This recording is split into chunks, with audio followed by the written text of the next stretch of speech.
হাতে কিছু টাকা পয়সা জমলে আমাদের সবার মাথায় একটাই চিন্তা করে, তাই না? এই টাকাটা রাখবো কোথায়? কোথায় ইনভেস্ট করলে আমার কষ্ট করে জমানো টাকাটা বাড়বে বা অন্তত সুরক্ষিত থাকবে? চলুন আজকের এই বিশ্লেষণে এই জটিল প্রশ্নেরই একটা সহজ উত্তর খোঁজার চেষ্টা করা যাক। আজকে আমরা একসাথে একটা জার্নিতে বেরোব। প্রথমে আমরা চিনব আমাদের টাকার আসল শত্রুকে, যে সবার চোখের আড়ালে কাজ করে।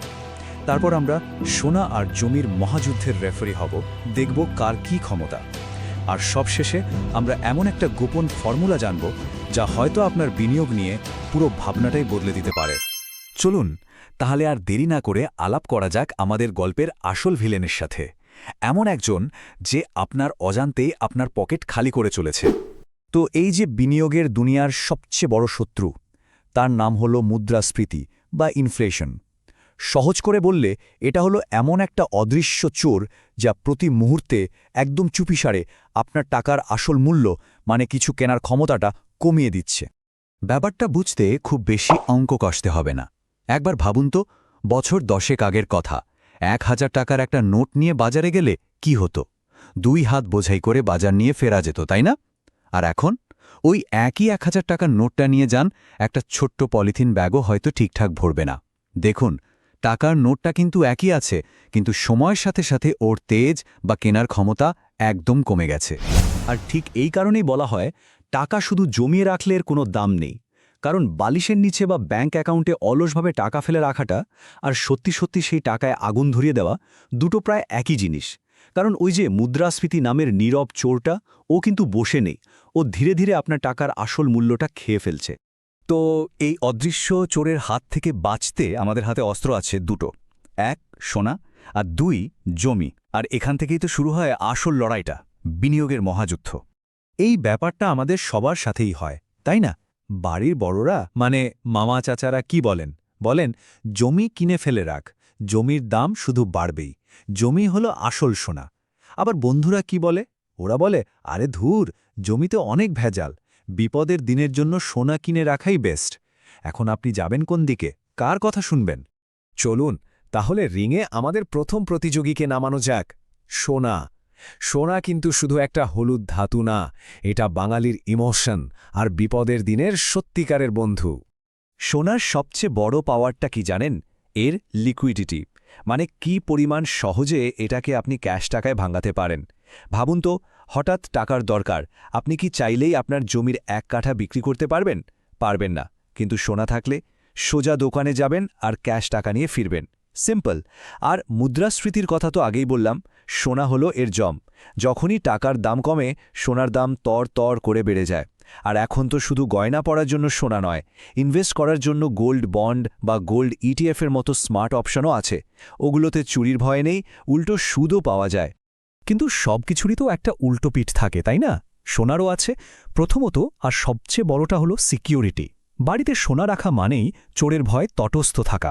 দ্বিতীয়ত, ওই যে মেকিং চার্জের ঝামেলা, গয়না কেনার সময় মজুরি গুনতে হয়, আবার বেচতে গেলে খাদ আছে বলে দাম কেটে রাখে। আর হ্যাঁ, খুব গুরুত্বপূর্ণ একটা পয়েন্ট হলো, সোনা কিন্তু আপনাকে মাসে মাসে কোনো টাকা এনে দেবে না, মানে কোনো প্যাসিভ ইনকাম নেই। তো সব মিলে সোনা জিনিসটা কেমন? অনেকটা নিনজা ওয়ারিয়ারের মতো। ক্ষিপ্র, ফাস্ট, যখনই দরকার ক্যাশ হয়ে যায়, আর মুদ্রাস্ফীতির মতো শত্রুর হাত থেকে আপনাকে বাঁচায়। একটা ফাস্ট অ্যাক্টিং সেফটি শিল্ড বলা যেতে পারে। আচ্ছা, নিনজার কথা তো হলো, এবার রিংয়ে নামানো যাক আমাদের হেভি ওয়েট চ্যাম্পিয়নকে, জমি। আমাদের সমাজে তো এটাই নিয়ম, যার যত জমি তার তত পাওয়ার, তাই না? কিন্তু ইনভেস্টমেন্ট হিসাবে এটা কেমন? জমির দিকে মানুষ কেন ঝোঁকে? এর সবচেয়ে বড় কারণ হল ক্যাপিটাল অ্যাপ্রিসিয়েশন, মানে দাম বাড়ার হার। লম্বা সময় ধরে ফেলে রাখলে জমির দাম কিন্তু কয়েক গুণ বেড়ে যেতে পারে, যা অন্য কিছুতে হয় না। তারপর ধরুন প্যাসিভ ইনকাম। একটা বাড়ি বা ফ্ল্যাট বানিয়ে ফেললে প্রতি মাসে সেখান থেকে কিন্তু একটা ফিক্সড ভাড়া আসতে থাকে।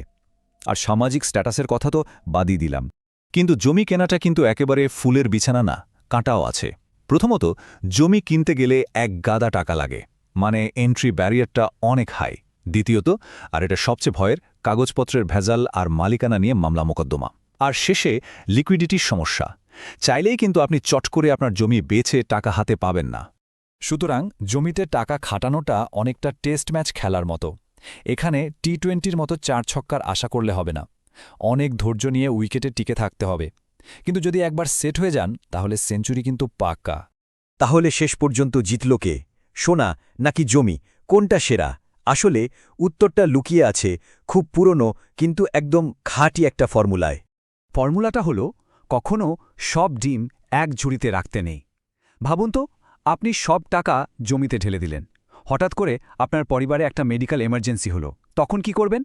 আবার সব টাকা দিয়ে সোনা কিনে আলমারিতে রাখলেন, আর এক রাতে যদি চোর ঢোকে, তাহলে তো সব শেষ। এজন্যেই স্মার্ট ইনভেস্টররা যেটা করেন তারা একটা পোর্টফোলিও বানান, মানে তাদের বিনিয়োগকে কয়েকটা ভাগে ভাগ করে দেন যাতে ঝুঁকিটা কমে যায়। যেমন ধরুন আপনার মোট টাকার একটা বড় অংশ আপনি জমিতে রাখলেন লম্বা সময়ের গ্রোথের জন্যে, আরেকটা অংশ রাখলেন সোনায় ইমার্জেন্সির জন্যে, আর বাকিটা হয়তো আঁকলেন ব্যাংকে বা অন্য কোনো ব্যবসায়। এতে কি হলো, আপনার ঝুঁকিটা ভাগ হয়ে গেল। তাহলে বুঝতেই পারছেন, সোনা বনাম জমির এই লড়াইয়ে আসলে কেউ একা যেতে না। আসল জয়ী তো সেই যে দুজনের ক্ষমতাকেই কাজে লাগাতে পারে। সোনা আপনাকে দেবে বিপদের দিনে নিরাপত্তা, আর জমি দেবে লম্বা সময়ের সম্পদ বাড়ানোর ক্ষমতা। সুতরাং অন্ধের মতো যে কোনো একদিকে ঝুঁকে পড়াটা ঠিক না, বরং নিজের লক্ষ্য, বয়স আর ঝুঁকি নেওয়ার ক্ষমতা বুঝে একটা ব্যালেন্সড পোর্টফোলিও তৈরি করাই হলো আসল বুদ্ধির কাজ। এখন প্রশ্নটা হলো, আপনার বিনিয়োগের ঝুড়িটা কিভাবে সাজানো আছে বা কিভাবে সাজাতে